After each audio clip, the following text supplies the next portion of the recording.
शादी के पहले से ही विभा को कपड़े धोने का बड़ा शौक था। कभी नल के नीचे तो कभी तालाब के पास। अरे मेरी नीली वाली लुंगी नहीं दिख रही है। विभा की अम्मा कहाँ रखी है लुंगी? अरे वो तो विभा ने परसों ही धोकर रखी थी आपकी अलमारी में, देखो वहीं होगी। वो ना मैंने आज धो दी, मुझे लगा कि गंदी हो गई होगी। अरे कैसे गंदी हो गई थी, उसे तो मैंने पहना भी नहीं। हे भगवान, इस लड़की के कपड़े धोने की आदत से परेशान हो गया हूँ मैं। जितना तो घर में राशन नहीं आता उससे कहीं ज्यादा डिटर्जेंट पाउडर का खर्चा है। इसकी शादी करवा दो, शादी जाए अपने घर में ही करे काम, फिर चाहे घर के कपड़े धोने हो या पूरे गाँव के। हाँ ठीक बोल रही हूँ, देखता हूँ मैं कोई लड़का। वो दिन भी आ जाता है जब विभा को देखने लड़के वाले आ जाते हैं। लड़की मुझे अच्छी लगी। होने वाली सास कहती है, बेटी अगर कुछ पूछना है तो पूछ लो। वैसे तो हमारी लड़की बहुत ही शर्मीली है, जो बोल दो वो मान लेती है, इसे क्या पूछना होगा। अरे कैसी बात कर रही हो माँ, मुझे इन लोगों के घर रहना है, सवाल तो कई है। हाँ हाँ बेटा पूछ लो ना, क्या पूछना है। आप लोगों के घर कपड़े कौन धोता है? सास का मुंह बन जाता है। देखो अगर तुम ये कहना चाहती हो कि तुम्हें कपड़े धोने नहीं आते तो सुन लो, कपड़े मैं ही धोती हूँ, लेकिन तुम्हारे आ जाने के बाद मैं रुमाल तक नहीं धोऊंगी। अरे चुप रहना भाग्यवान, बहू बेचारी घर आई नहीं, उसे डराना शुरू कर दिया। वो क्या है ना बिटिया, अभी तक तो ये कल्लू की माँ ही धोती थी, लेकिन अब तुम्हारे पापा तो दहेज में वॉशिंग मशीन देंगे ही। तभी विभा की माँ बोल पड़ती है, सवाल भी पूछा तो क्या। वैसे भाई साहब, मशीन की तो फिर भी कपड़े धोने की कैपेसिटी होती है, मतलब जो बिटिया दे रहे हैं ना विभा, इसे कपड़े धोने का बहुत शौक है। ये आप लोगों के क्या आस पड़ोस गांव मोहल्ले सबके कपड़े धो दे और उफ तक ना करे। बाहर देखा नहीं आपने कितने कपड़े सूख रहे हैं, सब हमारी बिटिया ने ही तो धोए हैं। बस भी करो ना माँ, शर्म आ रही है इतनी तारीफ सुनकर। और तो और एक दाग निकाल कर दिखाओ तो मान जाओ। हाँ अच्छा माफ करना बेटा, मैंने गलत समझा, हमें तो रिश्ता बहुत पसंद है। और ऐसे जुड़ जाता है रिश्ता कपड़े धोने का शौक रखने वाली विभा का। उसकी शादी हो जाती है कोयला फैक्ट्री में काम करने वाले कल्लू के साथ। शादी के बाद अचानक विभा चिल्लाती हुई सास के पास आती है, सासू माँ, अरे सासू माँ कहाँ है आप? ये तो धोखा है, धोखा दिया आप लोगों ने मुझे। इस ससुर के चक्कर के बारे में पता चल गया। अरे तो उसमें तुझे क्यों धोखा मिला है? अरे नल में पानी नहीं आता, कपड़े कैसे कब धुलेंगे? अच्छा तू पानी नहीं आ रहा उसकी बात कर रही है? तो आपने क्या सोचा? कुछ नहीं। अच्छा तेरी माँ ने कहा था कि कपड़े धोने का शौक है, तुझे याद आया मुझे। शौक बोलकर कपड़े धोने वाले मेरे जुनून को कम ना आके सासू माँ, कपड़ा धोना मेरा गुरूर है।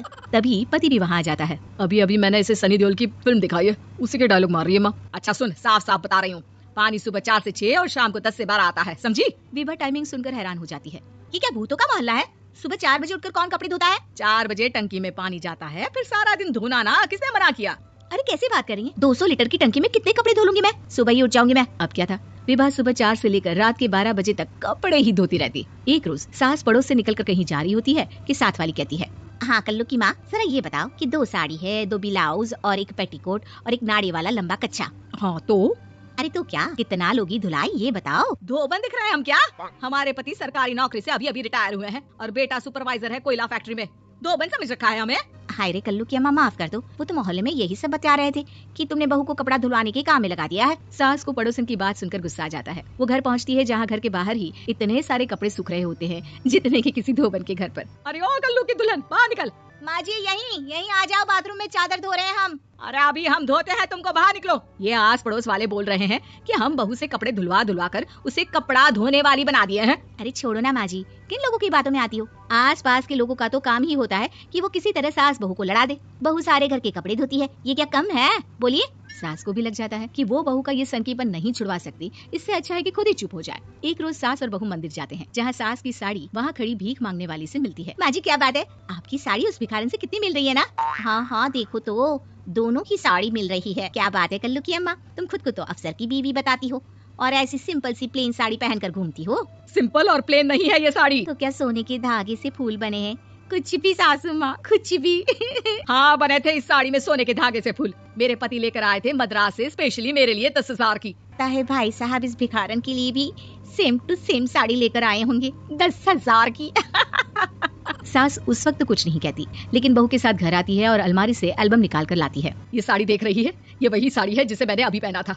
इस साड़ी में ये जो चमकदार फूल दिख रहे हैं ना, ये सोने के धागों से काढ़े गए हैं, लेकिन तू लोकल वॉशिंग मशीन ब्रश से घिस कर सारे फूलों को निकाल कर साड़ी प्लेन कर दी। मुझे माफ कर दीजिए सासू माँ। और तो और, जब मैंने तुझे तेरी गलती के लिए कुछ नहीं कहा, लेकिन तूने तो सबके सामने मेरा मजाक ही बना दिया। क्यों? बहू को समझ में आ जाता है कि अब से उसका कपड़े धोना बंद।